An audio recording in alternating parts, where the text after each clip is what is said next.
Once upon a time, there was a vast and independent country called Rafka that was split in two by the ominous Shadow Canyon. No one dared to venture through it because of the many dangers it posed. Legend had it that only a sun summoner could liberate the canyon, but people had lost hope and did not believe that such a person existed. Cartographer Alina and her friends gathered a posse near the canyon to create a detailed diagram of the area. Looking up at the dark clouds, Alina remembered her childhood spent in an orphanage after the canyon had claimed her parents' lives. As a child, she had often gazed at the map, pondering how to bypass the treacherous place, but her teacher had informed her that it was impossible. The canyon was surrounded by peril on all sides. From that moment on, Alina became obsessed with discovering a secure way through the darkness. Standing at the entrance, Alina reminisced about the past, specifically about her best friend at the orphanage, Mal, whom she had protected from local bullies. Mal had grown up to be a brave fighter who was no longer afraid of stronger opponents, but his bond with Alina had only grown stronger. While at the camp together, Alina and her friends watched in fascination as the Grisha mages trained to fight the Shadow Canyon. Mal introduced Alina to his friends, who informed her that Mal had always seen their relationship as more than just a friendship. The two planned to embark on an expedition to the canyon together, but Mal was called away to the island of Ketterdam for an assignment. Meanwhile, on Ketterdam, a local named Jasper caught a counterfeiter in a casino. Kaz Brecker, Jasper's landlord, was involved in criminal dealings, and the thief offered him a stolen painting of the canyon. While locked in a room, Kaz met a fellow criminal named Inge, who revealed that a customer was willing to pay $1 million for someone to cross the canyon and deliver some goods. Kaz was hesitant but decided to consider the offer. Life at the camp was not easy for Alina, as the shoe-hand girl was constantly pushed to the back of the line no matter where she went. Mal tried to help her by stealing a vase of fruit, but he was caught by Zoya, a squaller in the Grisha squad. Zoya offered to spend the night with Mal, but he declined, stating that it was against the rules. Mal brought the loot to Alina, and they talked extensively about the canyon. Although he was disappointed that he could not join the group heading to the mysterious place, Mal remained obedient to orders. Meanwhile, Kaz and Inge consulted with all the traders, smugglers, and trackers in the city, hoping to find the safest route through the canyon, but they all declared with one voice that there was no such route. Kaz receives a report from his aide that a man named Trizin is seeking the services of a heartrender for the night, and he plans to use this to find a shortcut through the canyon.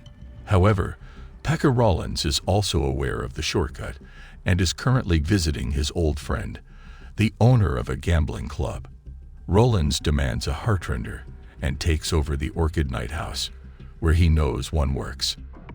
General Kerrigan arrives at the camp, causing a stir. Mal is ordered to prepare for the march to Ketterdam through the canyon, and Alina worries for her friend's safety. She recalls their childhood and burns important maps of the canyon to save him from danger. The cartographers set sail for the dangerous depths of the canyon to recreate the maps. Mal orders Alina to pretend to be sick and stay behind, but she refuses to leave her friend's side. The soldiers are instructed, and the Grisha use their powers to propel the ship forward, hoping to swiftly pass through the dark fog.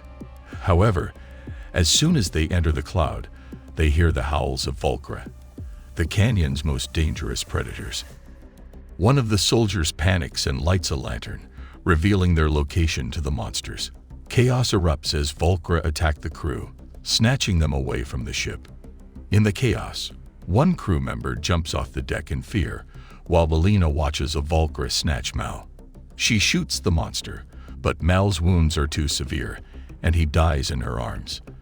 In that moment, Alina is also captured by the Volcra. On the other side of the canyon, General Zlatan's army awaits the ship's arrival. Realizing the ship is 2 hours late, Zlatan assumes the worst and prepares to leave. Suddenly, a man emerges from the fog and is pulled onto the dock. The general inquires about the crew's fate. Pekka Rollins receives news that the heartrender has been stolen. The girl asks Kaz to take her back to the Orchid, but he deems it too dangerous.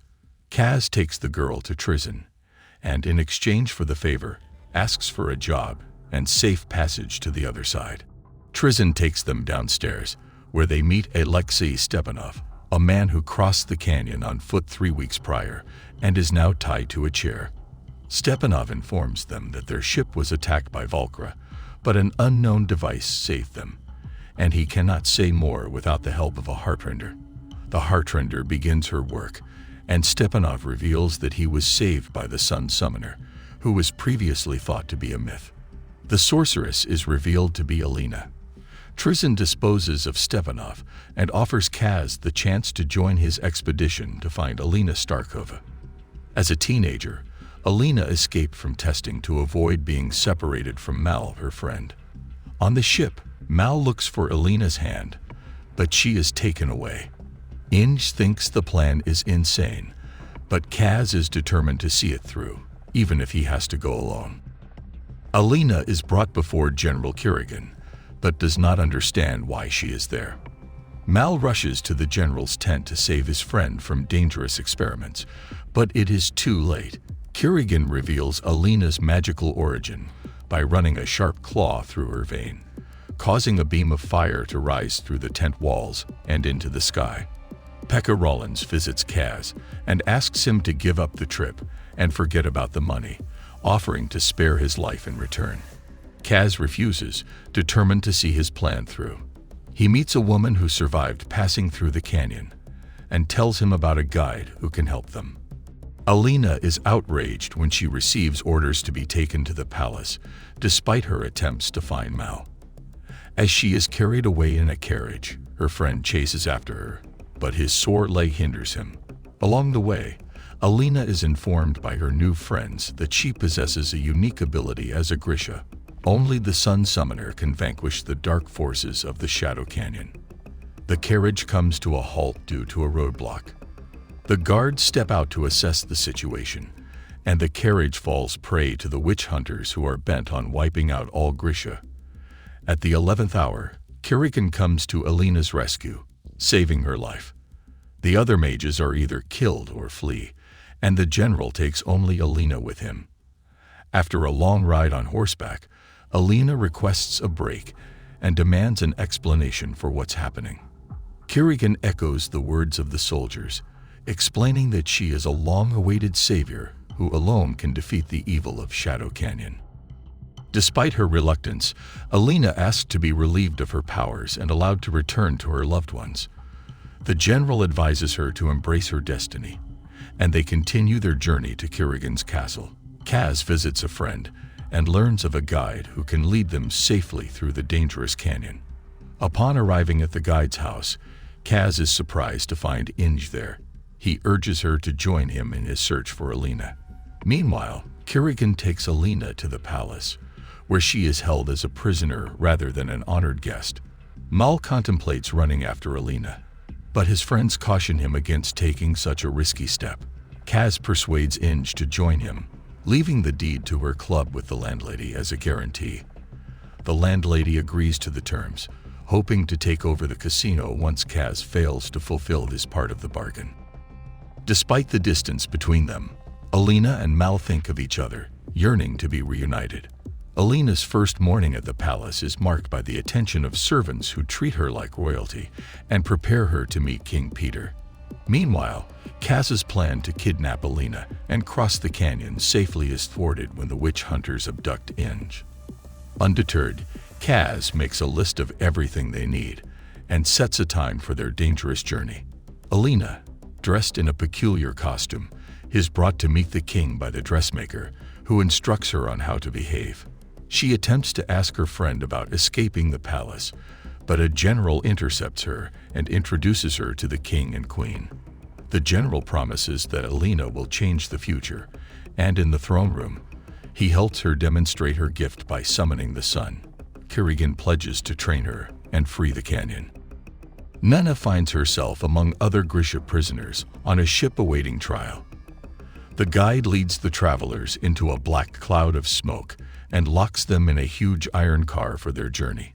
Meanwhile, Alina attends her first combat training class, but her opponent is swiftly defeated by Zoya. The girl adjusts to life in the palace, enjoying studying ancient books in a large library and meeting the spiritual mentor of the king, who assists her in understanding the legends. Alina's next teacher is an old witch who resides in a cave. The witch implies to Alina that her talent is meaningless without General Kerrigan, and advises her to return when she believes in her own destiny. During their journey, the conductor admits that the rails only go to the middle of the track, and they will have to accelerate and jump the span to avoid becoming victims of the Valkyra. The car is surrounded by Valkyras, but the brave Jasper manages to destroy them, and the group survives. Mal attempts several times to send a note to the palace, but he is denied every time. General Kerrigan promises to reward a visit to the palace to anyone who dares to retrieve Morozov's deer from the dangerous forest. Upon recognizing Alina's hand in the drawing, Mal does not hesitate for a moment. Meanwhile, Kaz's company sneaks into the city archives to steal the plan of the small palace. Inge almost falls prey to the archivist, but she manages to escape with a plan of important maps. Alina and the general spend time together in the woods, discussing the legend of how the canyon came to be.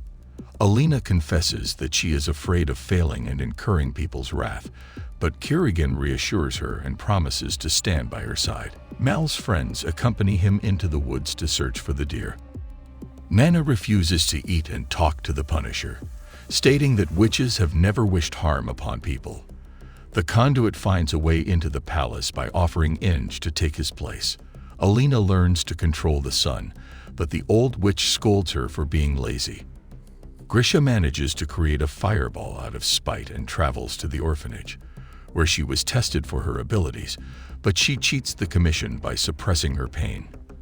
At night, Alina goes to the general's living room, where Kerrigan speaks about how many people he has had to bury because of the canyon.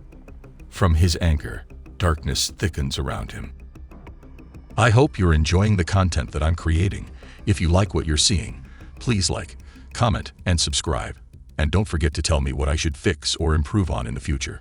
Your feedback is greatly appreciated, and it helps me create better content for you. Thanks for your support.